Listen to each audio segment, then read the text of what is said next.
Masih berada di zona negatif, indeks harga saham gabungan kita di minggu ini adalah hari ketiga ya berada di zona negatif atau ditutup dengan terkoreksi. Tapi semakin hari apabila Anda memperhatikan koreksinya semakin tipis. Kalau di hari Senin kemarin koreksinya adalah 0,15%, di hari Selasa kemarin 0,64%, maka di hari ini hanya 0,01%. Apakah ini benar mengindikasikan bahwa para investor dan juga para pelaku pasar sudah merasa cukup begitu ya untuk melakukan aksi jual dan merealisasikan keuntungan di tengah sentimen Januari Effect yang sedang berjalan. Akan kita lihat selengkapnya karena memang di sepanjang hari ini IHSG kita yang melemah tipis 0,01% dan ada tarikan-tarikan maut begitu ya di detik-detik penutupan indeks harga saham gabungan kita. Ini didukung oleh beberapa sektor-sektor yang memang mayoritas berada di zona hijau. Hanya 3 saja yang berada di zona merah, masih yang terdalam ada pada sektor teknologi yaitu sebesar 2,17%.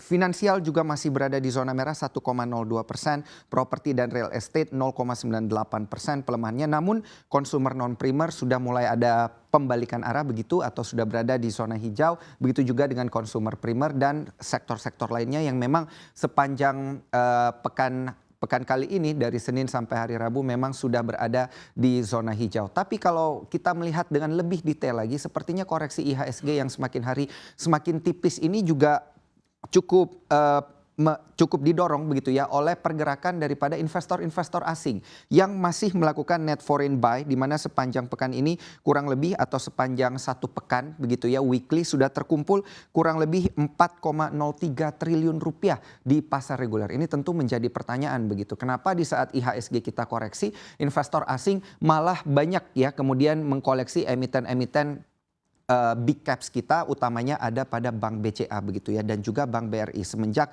awal pekan kemarin. Ini tentu perlu diperhatikan lebih detail lagi ya. Sudah 4,03% untuk emiten-emiten yang diburu oleh para investor asing dan di sepanjang hari ini saja sudah hampir 1 triliun begitu ya di pasar reguler 940,8 miliar rupiah. Terkait sentimen sendiri kita melihat 2 sentimen yang sangat menarik di tanggal 12 Januari 2022 ini di mana vaksin booster kemudian disuntikan begitu ya diberlakukan gratis oleh Presiden Joko Widodo untuk seluruh masyarakat Indonesia dan sepertinya ini memang mampu mendorong optimisme pasar pada sesi pertama perdagangan indeks harga saham gabungan kita pagi tadi.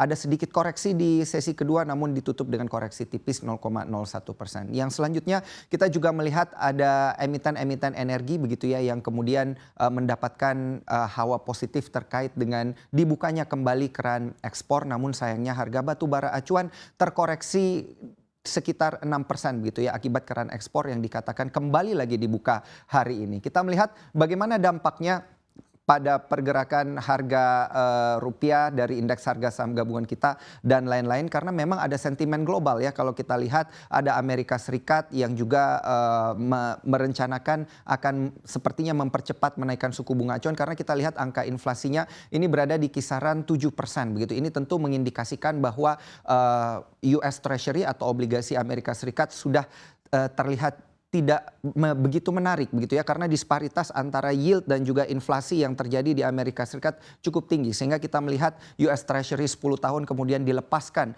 oleh para investor dan juga ini memberikan dorongan bagi dolar Amerika Serikat untuk kembali lagi begitu ya dikoleksi oleh para investor global. Kita lihat ini berbalik kembali kepada sektor teknologi, sektor energi maksud kami ya yang terkait juga dengan emiten-emiten yang berada dari mineral begitu ya, tambang-tambang mineral di sini di mana aneka tambang justru terkoreksi di rentang auto reject bawah 6,97%, begitu juga Vale Indonesia di sini yang kemudian mampu bertahan di zona hijau yang menguat 2,35%. Timah di sini juga kalau kita lihat 4,55% penguatannya dan juga PT Bukit Asam yang mewakili harga emiten-emiten batubara begitu terkoreksi 2,12%. Tentu karena harga batubara acuan ini akan mempengaruhi kinerja labanya. Kalau kita lihat Vale Indonesia sendiri kenapa bisa berada di zona hijau karena kita kita melihat harga nikel acuan dunia begitu yang menyentuh all time high-nya ya, sudah berada di kisaran 21.000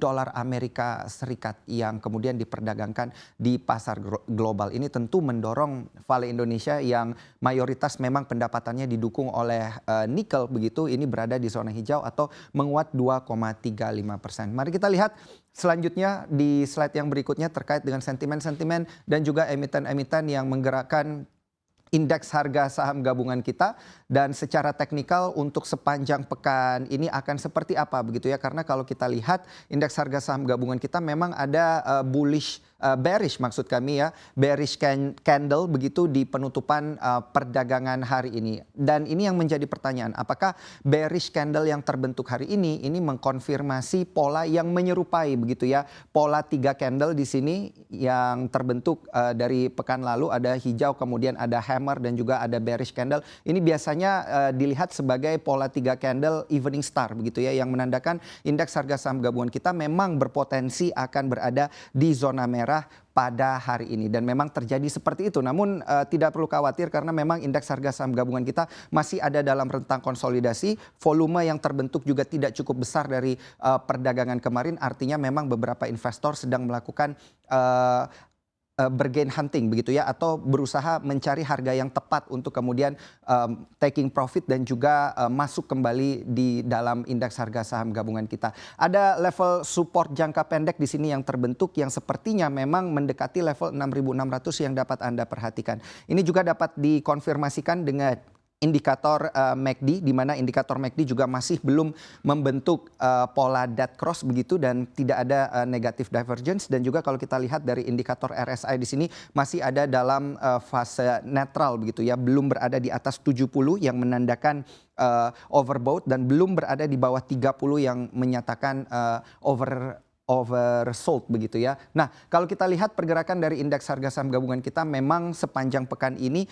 masih akan ada dalam tren konsolidasi untuk menunggu begitu ya, menunggu sentimen global dan juga sentimen dalam negeri apa yang kemudian nanti bisa melepaskan indeks harga saham gabungan kita, apakah akan bergerak positif begitu atau bergerak menguat, karena memang potensinya masih ada secara jangka pendek apabila tidak menembus support level 6.600 begitu ya, atau ditutup di bawah level 6.600. Artinya optimismenya memang masih ada untuk kembali lagi coba untuk mencicipi kembali level 6.700 bahkan mungkin 6.750 yang pernah menjadi level all time high intraday daripada indeks harga saham gabungan kita. Demikian review indeks harga saham gabungan di sepanjang hari ini. Kita kembali ke Maria Katarina.